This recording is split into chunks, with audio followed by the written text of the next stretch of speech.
Es así donde la tesis central es: la educación está en una crisis. Y una crisis de identidad. Ustedes ven esa camionetita, o sea, hagamos una analogía y es la escuela. A ella le achacamos que trabaje hacia la perspectiva de género, que trabaje hacia la perspectiva de la interculturalidad en el marco lingüístico de los pueblos indios, que trabaje para que las personas con alguna discapacidad se inserten en una dinámica de trabajo, de no discriminación, etcétera, etcétera. Y esa camionetita en algún momento se puede voltear. Pero la tesis que nosotros manejamos está orientada a este principio. Y efectivamente, vean ustedes la pequeña imagen.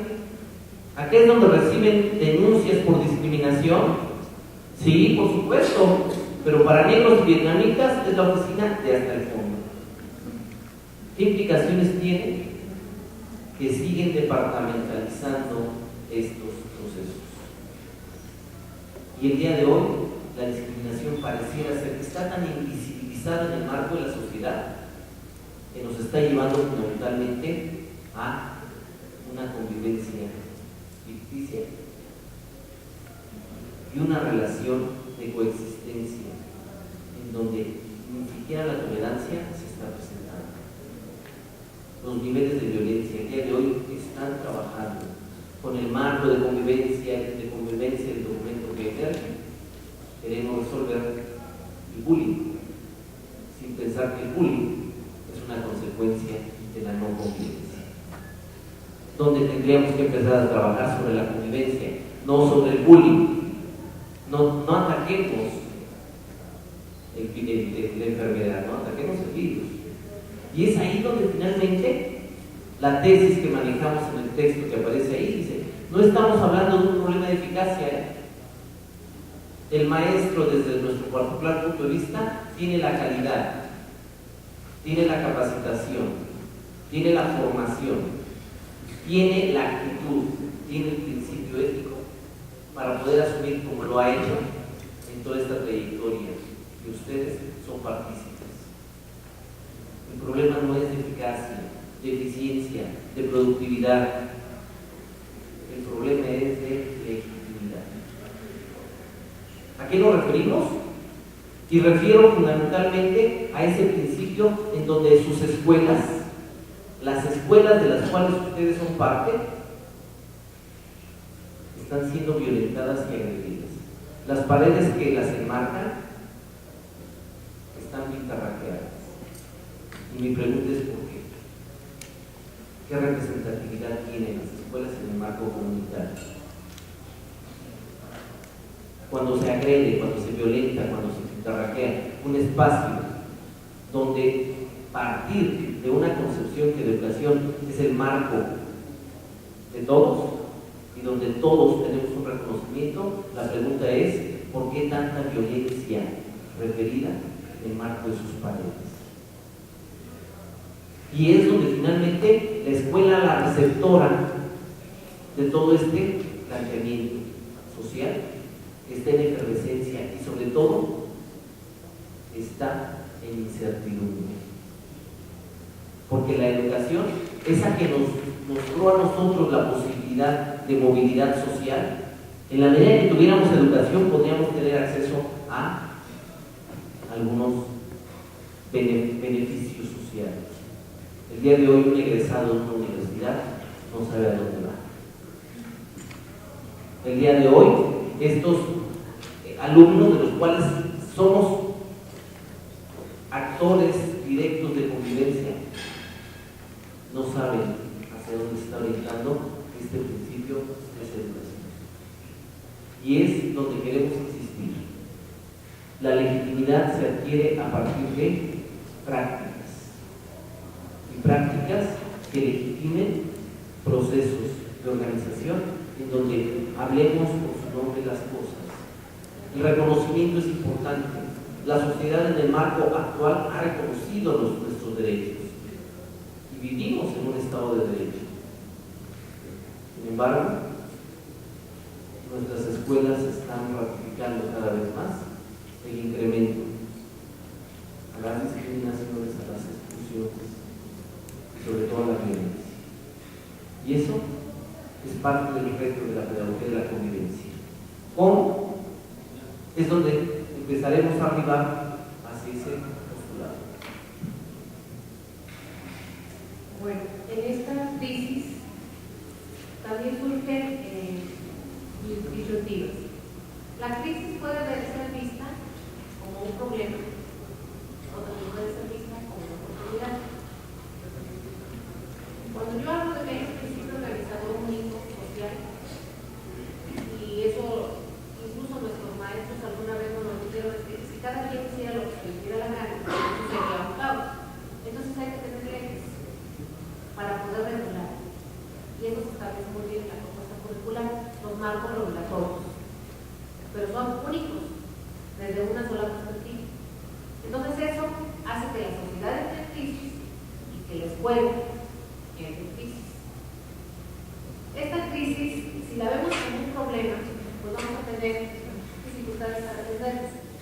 Si lo vemos como una posibilidad, genera momentos específicos en donde podemos insertar algunas cuestiones que se pueden atender en el grupo y después de manera colegiada en la escuela. Esto dependería de cómo lo asumimos y cómo lo vemos. Cuando hablamos de legitimidad, es que hay un marco regulatorio legal.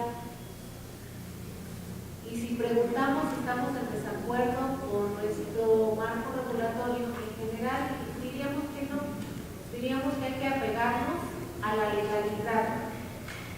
Pero cuando, con base en esa legalidad, se violentan los derechos, fíjense nada más que contradicción.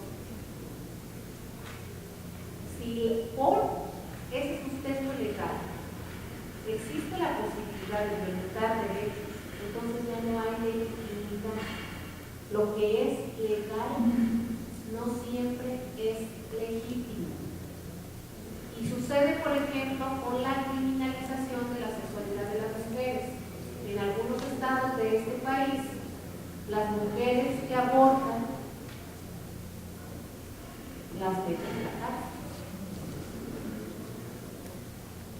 Hay una sanción además, hay una sanción legal y hay una sanción social y que tiene que ver con la diversidad de pensamiento.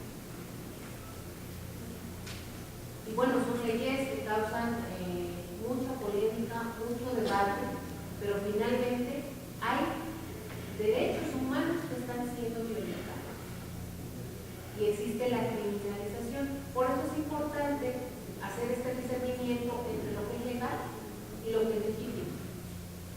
Entonces apelaríamos a que lo que es legal también cobre legitimidad.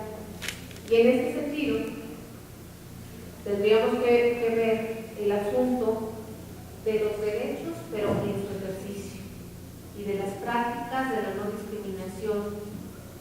Y también tendríamos que hacer una crítica a los modelos de convivencialidad que nos dejan un vacío y que nos dejan siempre como con la sensación de que nos faltó algo.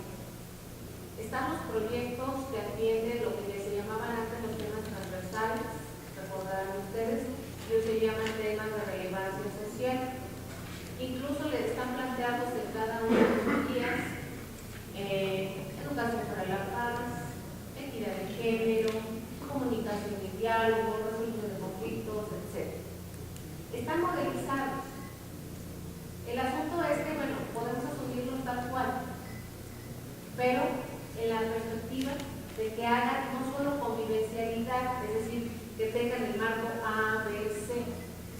A lo mejor mi grupo requiere el A, B, C, D, E, F para poder funcionar de mejor manera. Cuando ustedes hacen, por ejemplo, un reglamento en el salón, positivizan todas las acciones, pero en el papel el asunto es positivizarlas en la práctica. Y entonces pasa de darle nombre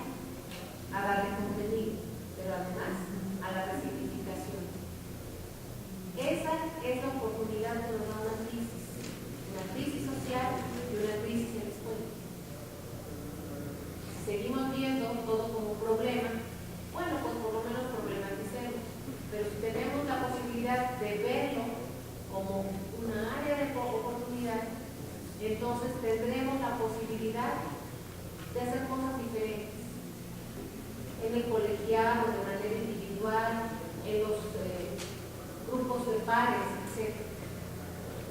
Pero el asunto está en cómo asumimos nosotros el conocimiento y la práctica de las diferencias.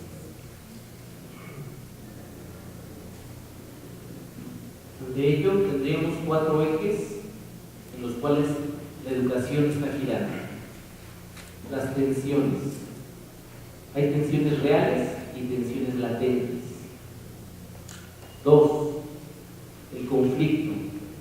El conflicto desde una perspectiva de la violencia directa o de la conformación de el contrapuntear. 3. Las disputas. Nosotros no estamos hablando que la convivencia sea cordial. Nosotros no planteamos que la convivencia sea armónica. No creemos en los pilares de agárrense todos de las manos y cantemos juntos y vamos a ser felices. No es entretenimiento.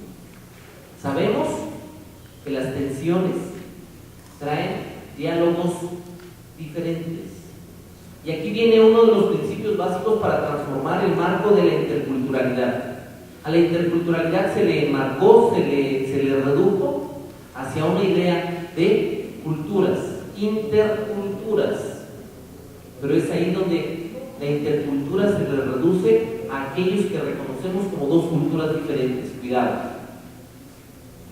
Es una cultura diferente solo la de los indios y la de los occidentales. No hay una cultura entre las personas con alguna discapacidad y los que no la tienen. Es ahí donde tendríamos que empezar a transformar y reconsiderar y una resignificación de lo que es cultura. Y cultura ya no es solo hábitos, costumbres y tradiciones, ya no. El día de hoy, la cultura es producción, circulación y consumo de símbolos, de significados y significantes.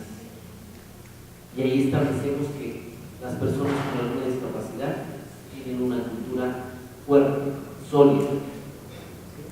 Ahí establecemos que los indios tienen una perspectiva cultural con una producción, una circulación y un consumo de símbolos. Y lo establezco y lo digo fuerte. ¿Quiénes son los que requieren el proceso de la interculturalidad?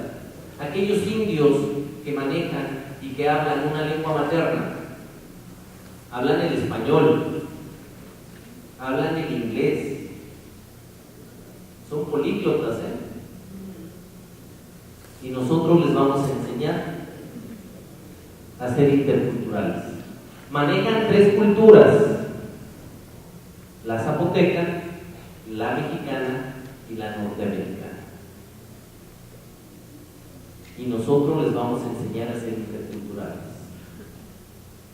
Han vivido durante más de 500 años procesos de marginación, exclusión, avasallamiento, pero nosotros les vamos a enseñar lo que es no discriminar.